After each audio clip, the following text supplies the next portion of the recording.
अजित पवारांच्या बारामतीमधून निवडणूक न लढण्याच्या संकेतावरून विजय वडेट्टीवार यांनी खोचक टोला लगावलाय।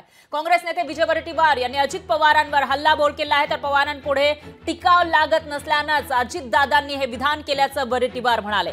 अजित पवारांनी चूक झाल्याचं कबूल केलं आहे, तर अजित पवार निवडणूक लढवणारच, ते मध्येच शस्त्र टाकू शकत नाही असंही वडेट्टीवार म्हणाले। मंत्री छगन भुजबळ यांनी या ठिकाणी विश्वास व्यक्त केला आहे, तर अजित पवार हे निवडणूक लढवणारच असं भुजबळ म्हणालेले आहेत। त्यांनी केवळ लोकसभा निवडणुकीतील व्यथा मांडल्याचंही भुजबळ यांनी म्हटलंय।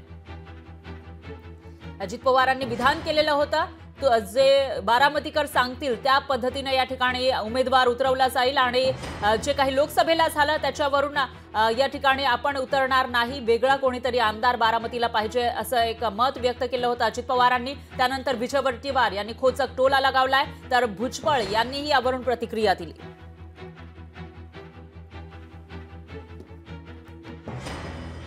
पक्ष फुटल्यानंतर अजितदादांचा निर्णय चुकल्याची त्यांनी कबुलीच दिली आहे त्यांच्या काही भाषणातून। म्हणजेच त्यांचा निर्णय घर फोडलं ते धर्मराव आचरामच्या सभेमध्ये ते बोललेत की मी चूक केली तुम्ही करू नका, याचा अर्थ की त्यांनी चूक मान्य केली आहे, त्यांची चूक झाली आणि शरद पवारांसारख्या मुत्सद्दी नेत्यांच्या पुढे टिकाव लागणं हे आता त्यांना दिसत नाही। त्यामुळं कदाचित नैराश्यपोटी अशा प्रकारचं वक्तव्य ते करत असतील। वडेट्टीवार हे विरोधी पक्षनेते आहे, ते रोज काहीतरी बोलल्याशिवाय कशासाठी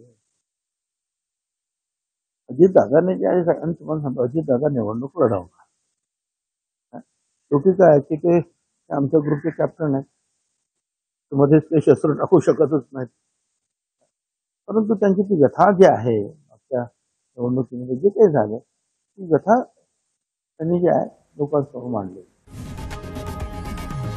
लोकशाही मराठी ऐका, पहा, जागरूक रहा।